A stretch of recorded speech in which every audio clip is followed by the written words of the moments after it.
Ao longo dos últimos anos, a Boeing tem passado de crise em crise. Mas e a Airbus? Como eles aproveitaram bem isso? E seria correto afirmar que podem ter sido um pouco complacentes? Bem, algo realmente acabou de acontecer. E embora parecesse um pouco de um espetáculo secundário quando foi anunciado, na verdade era muito mais importante do que poderia parecer. Este movimento pode indicar o desenvolvimento de uma nova aeronave da Airbus, o que pode provocar uma reação da Boeing e de outros concorrentes. Então, o que foi isso?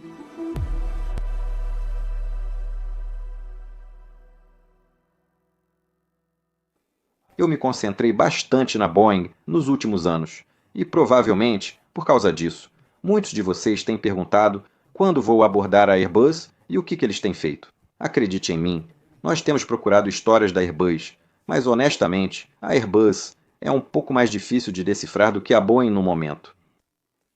Eles realmente parecem ser bastante bons em resolver problemas discretamente, antes de atrair muita atenção da imprensa e também de especialistas do setor como eu. No entanto, isso não quer dizer que esteve totalmente silencioso ao redor deles. Em 2022, a Airbus resolveu acusações de corrupção relacionadas à venda de aviões, helicópteros e satélites para vários governos, no valor de mais de 3,7 bilhões de dólares. Mas é assim que as histórias da Airbus geralmente acontecem. Você ouve algo vago sobre eles nas notícias e então isso meio que desaparece no fundo. A única exceção foi a briga pública entre a Airbus e a Qatar Airways sobre danos prematuros em sua frota de Airbus A300 e 50 já abordada anteriormente neste canal. E esse problema parece ter sido completamente resolvido agora. Mas um pouco mais importante, nós realmente não ouvimos nada concreto da Airbus sobre quaisquer planos para desenvolver algo novo ou mesmo para tirar proveito desses problemas da Boeing. O novo Airbus A321XLR entrou em serviço nos últimos meses, mas esse é um programa que começou há bastante tempo, bem antes da crise do Boeing 737 MAX. O único programa recente da Airbus é a versão cargueira do Airbus 350 de fuselagem larga. Isso representa uma ameaça para a Boeing, que sempre foi líder no transporte aéreo de cargas.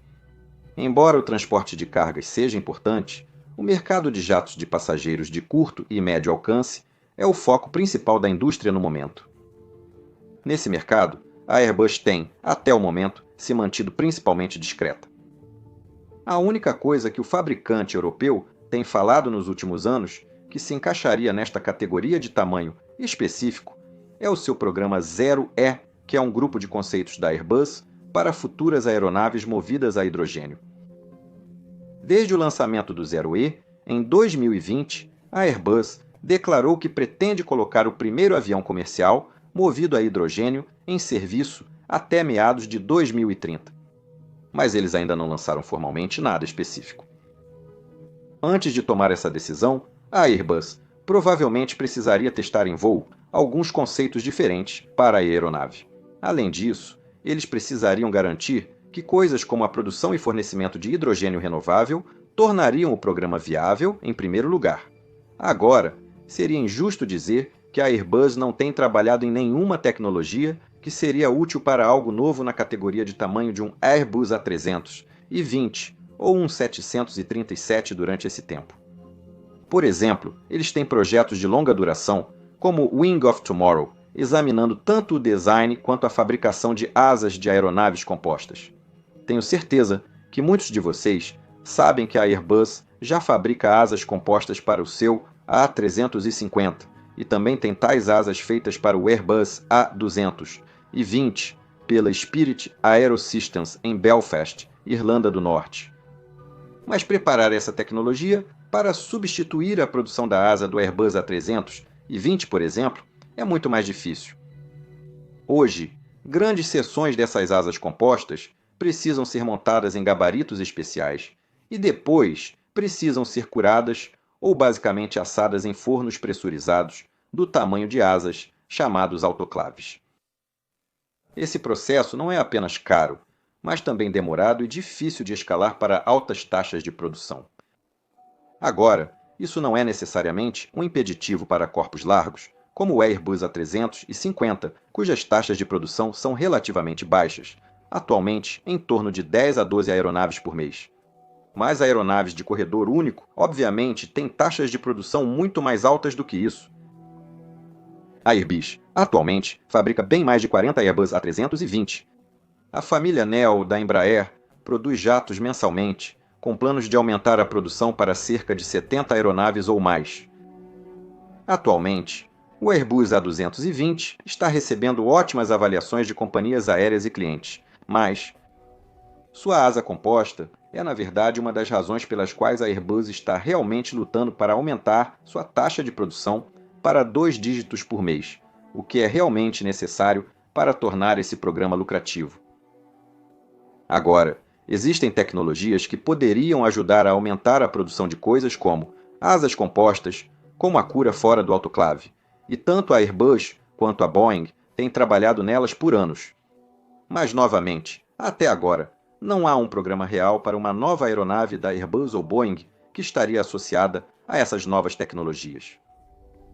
Assim, esses avanços em design e fabricação foram para o futuro, junto com outros potenciais blocos de construção ou tijolos tecnológicos, como a Airbus os chama, como fuselagens termoplásticas, mais leves e rápidas de montar do que outros compostos. E, crucialmente, apesar da aparente falta de qualquer novo programa de aeronaves no horizonte, a Airbus tem progredido com todos esses tijolos tecnológicos. Isso meio que levanta uma questão: para que eles servem? Bem, uma hipótese de muitos analistas tem sido que a Airbus poderia simplesmente usar essas tecnologias para atualizar algo. Eles poderiam, por exemplo, refazer a asa do Airbus A320 e talvez também alongar o A321 para adicionar mais assentos. Ou talvez eles possam atualizar a produção do Airbus A220 para aumentá-la e enfim tornar esse modelo lucrativo. No entanto, avanços recentes indicam uma direção totalmente distinta. A Airbus pode estar prestes a lançar um substituto completamente novo para a família, Airbus A320. E essa aeronave, obviamente, se beneficiaria de todas essas possíveis melhorias de design e produção e de atualizações nos motores, às quais voltarei em breve. Então, por que estou dizendo isso? O que a Airbus fez que torna o lançamento de uma nova aeronave usando todas essas tecnologias muito mais provável agora? Então, a jogada que a Airbus fez recentemente que chamou nossa atenção é simples e aparentemente irrelevante.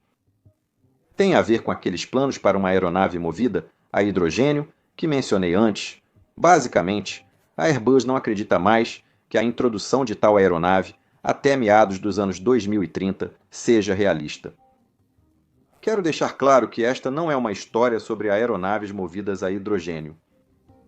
Mas a decisão da Airbus traz conclusões legais, interessantes e nerds.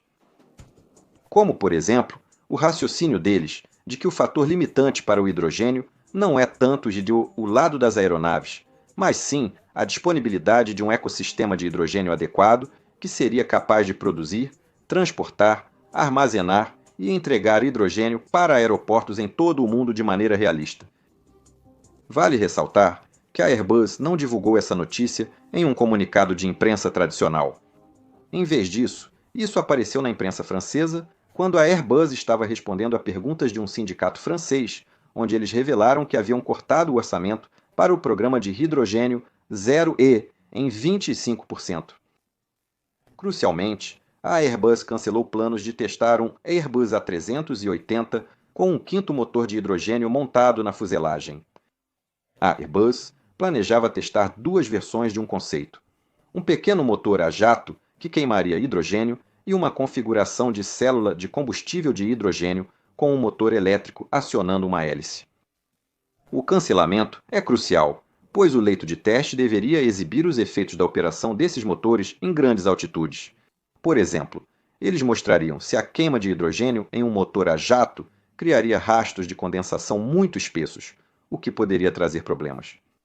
Mas por que essa decisão é tão importante agora? Um detalhe-chave não mencionado antes é que o objetivo original de entrada em serviço para o primeiro Airbus que queima hidrogênio é em 2035. Significava que o próximo novo avião da Airbus, portanto, definitivamente, funcionaria com hidrogênio. A Airbus deixou isso muito claro quando lançou o programa Zero E em 2020 e também repetiu a mesma coisa em 2022. Agora, desde então, a Airbus tem tentado suavizar um pouco essas declarações. Em várias entrevistas, a partir de 2023, o diretor executivo da Airbus, Guillaume Faury, sugeriu que a próxima geração de aeronaves da Airbus poderia fazer um pouco de ambos. Ele citou que a nova aeronave poderia ter versões movidas a combustível de jato, combustíveis de aviação sustentáveis ou com tanques de hidrogênio a bordo. Agora, à primeira vista, esses planos sempre pareceram um pouco questionáveis. Veja, ao contrário do combustível de jato, que podemos armazenar facilmente nas asas de nossas aeronaves, o hidrogênio precisa de tanques cilíndricos ou até esféricos super resfriados e pressurizados, que, portanto, precisam estar dentro da fuselagem. Agora, em teoria, você poderia projetar uma aeronave que pudesse lidar com ambos. Mas o ponto principal de desenvolver um design de companhia aérea totalmente novo, em vez de apenas atualizar algo com novas asas e motores, é aproveitar todas as vantagens tecnológicas disponíveis. Para isso, o novo design precisaria ser otimizado em torno de uma configuração específica. Então, oferecer opções tão diferentes parece comprometedor. Bem, realmente caro e também uma complicação adicional em algo que já é bastante complicado. Então, com isso em mente, até agora, nós realmente não sabíamos o que a Airbus estava realmente planejando. Eles poderiam estar adotando uma estratégia em duas fases, com um Airbus A220 atualizado, incluindo novas opções de motor e um alongamento prometido, tornando-o mais competitivo em relação ao Boeing 737. Eles poderiam fazer essa versão funcionar com combustível de aviação sustentável e combustível de jato normal. Como uma segunda etapa, eles poderiam planejar introduzir um pequeno design de aeronave a hidrogênio, com 50 a 80 assentos, substituindo turbohélices, como o ATR-72 e o Havilland Dash. Posteriormente, poderiam criar algo ainda maior nesse formato. Então, por que mudar isso agora? A Airbus acredita que o programa de hidrogênio Zero E pode ser adiado em até uma década, para aproximadamente 2045. Isso é um grande atraso para um programa de 4 anos e meio. E, crucialmente para este vídeo, essa nova linha do tempo significa que a Airbus agora precisa de uma aeronave totalmente nova. Algo que funcione com combustível de jato normal ou combustível de aviação sustentável. Eles precisam lançar essa aeronave e trazê-la ao mercado em breve. Então, por que isso? Está cada vez mais evidente que o mercado demanda aeronaves mais novas e eficientes. Recentemente, fiz um vídeo analisando se a Embraer poderia se tornar uma ameaça real para Boeing e Airbus. O principal ponto que fiz no vídeo foi que o mercado quer que eles projetem e construam uma aeronave maior para possivelmente competir com o Airbus A320 e o Boeing 737. Desde o lançamento do nosso vídeo, a Aviation Week divulgou uma pesquisa mostrando o desejo das companhias aéreas e arrendatários por um terceiro competidor como a Embraer no mercado. Agora, muitos dos respondentes dessa pesquisa disseram que apoiariam a Embraer puramente porque acreditam que um terceiro jogador seria algo bom e saudável para a indústria. Crucialmente, 44% dos respondentes disseram que ficariam felizes se essa nova aeronave pudesse proporcionar uma economia de 20% em relação aos atuais Airbus A300 e 20 Neos e 737 MAX, e outros 32% ficariam satisfeitos com apenas 15% de economia. Isso é crucial, pois a Boeing já declarou que só lançaria um novo avião se obtivesse um ganho de eficiência de 25% ou mais em relação ao 737 MAX. Mas, na realidade, apenas 25% dos respondentes sentiram que uma melhoria tão alta seria necessária. Não estou sugerindo que a Airbus possa estar com medo da Embraer. Esse não é o ponto. Em vez disso, O que esses números mostram é que, em geral, os clientes estão muito mais prontos para um novo avião do que a Boeing e talvez a Airbus pensavam anteriormente. Porém, para alcançar a economia de 20% almejada pelas companhias aéreas e locadores, a Airbus precisaria das melhorias no motor e na estrutura que somente um design totalmente novo proporcionaria. Além disso, há uma razão mais simples para a Airbus precisar lançar este avião totalmente novo agora. Veja, se realmente veremos uma geração de aeronaves movidas a hidrogênio começando em meados dos anos 2040, então, qualquer novo design que seja introduzido antes disso terá um tempo limitado para recuperar esse investimento. Naturalmente, as primeiras aeronaves movidas a hidrogênio serão menores.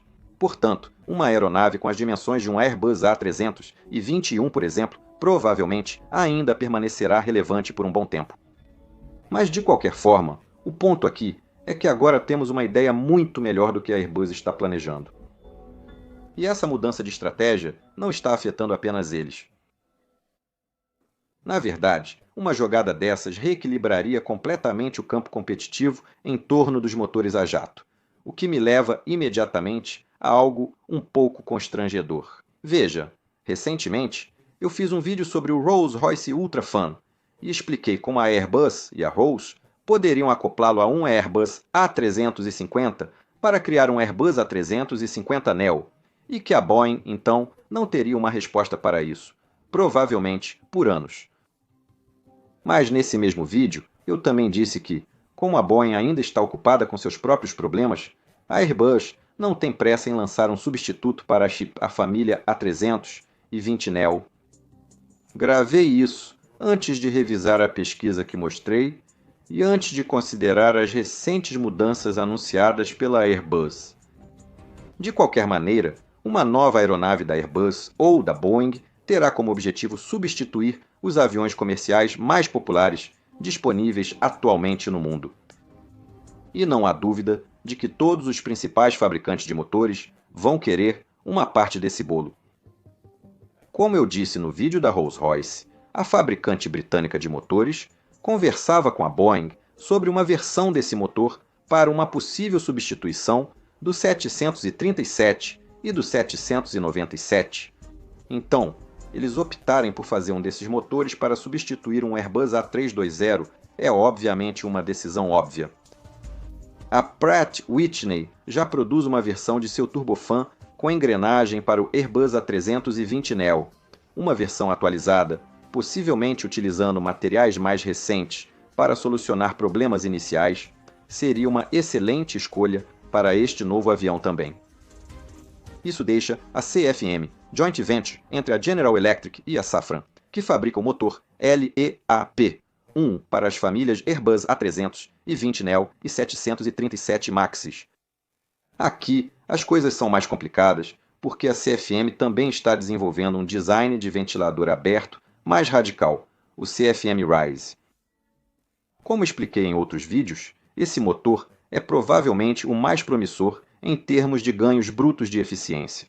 Mas uma aeronave do tamanho de um Airbus A320 ou 737 provavelmente precisaria ser configurada e construída especificamente para usá-lo. E isso porque o diâmetro efetivo deste motor vai ser realmente enorme. Imagine tentar encaixar um motor de um Boeing 777 sob a asa de um Airbus A320, e você terá uma ideia.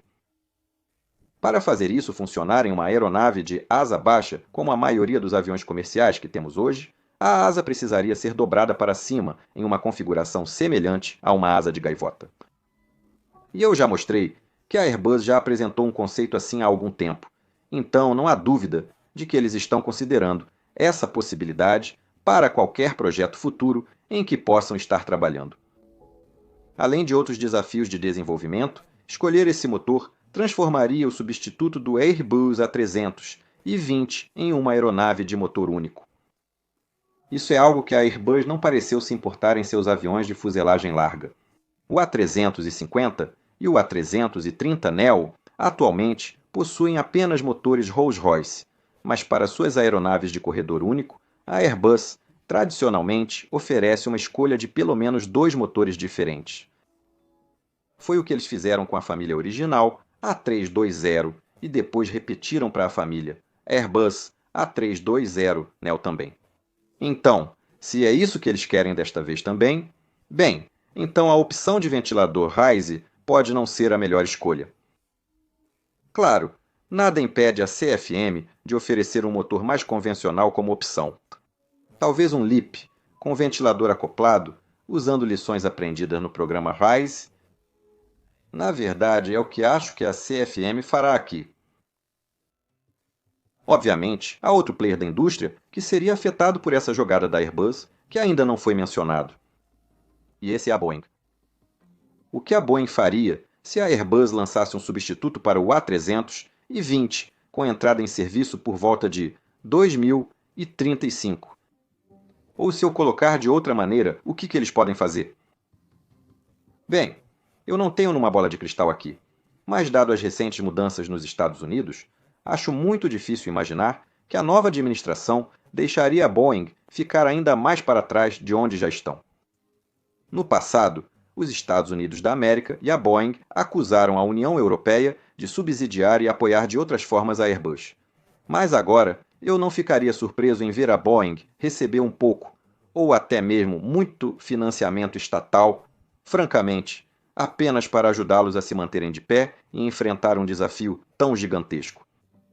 Porque definitivamente seria um desafio gigantesco. Finalmente, outro fator aqui é que sempre que um fabricante substitui uma família de aeronaves existente por algo novo, há um risco inevitável de que alguns clientes que já encomendaram a aeronave existente mudem para o novo tipo se puderem esperar um pouco mais. Normalmente, os fabricantes de aeronaves não gostam disso porque recebem a maior parte do seu dinheiro quando entregam cada novo avião aos clientes. Portanto, mudar pedidos para aviões que serão entregues ainda mais tarde prejudicará muito a sua liquidez. Mas a Airbus hoje tem uma longa lista de espera para novos pedidos de aeronaves. Se você encomendar um novo Airbus A321 Neo hoje, pode não recebê-lo até daqui a 8 anos, ou até mais tempo que isso. Isso indica que a Airbus não tem muito a perder. Se alguns ou até muitos clientes mudarem para esta nova aeronave, isso apenas significará que eles podem oferecer entregas mais rápidas para seus clientes existentes, mais impacientes, e as entregas simplesmente continuarão. E com isso, o dinheiro continuará entrando, permitindo o financiamento da nova aeronave sem quaisquer problemas. Claro, muito mais pode ser dito sobre isso. Gravamos isso antes da conferência de imprensa anual da Airbus, em 20 de fevereiro, onde provavelmente saberemos mais sobre os próximos planos da empresa. Nessa conferência de imprensa, a Airbus provavelmente terá que responder a reguladores ou legisladores insatisfeitos que não querem ver atrasos em seus planos de hidrogênio. E ainda precisamos ver a reação da Embraer e de outros players da indústria. O que você acha? Veremos um novo avião da Airbus sendo anunciado ano que vem? E quais motores, materiais e outras características você gostaria de ver nele? Deixe-me saber nos comentários abaixo. Agora, deem as boas-vindas ao meu amigo e colega Ben, que está começando a planejar apresentar vídeos aqui no Mentor Now. Ele tem quase exatamente o mesmo histórico que eu, e é um instrutor e examinador ativo do Boeing 737, então estou realmente feliz em tê-lo se juntando à equipe. Como você pode ver, continuamos expandindo nossa produção e qualidade, e isso só é possível com a ajuda dos meus incríveis apoiadores do Patreon e patrocinadores. E você pode encontrar links sobre como se juntar ao Patreon ou ao meu patrocinador, tanto aqui na descrição abaixo, quanto usando esses códigos QR. E se você gostou deste episódio, vai adorar este vídeo mais antigo, que sugiro que você assista a seguir. Meu nome é Peter Hornfeld. Você está assistindo o Mentor agora. Tenha um dia absolutamente fantástico e vejo você na próxima vez. Tchau, tchau. Obrigado.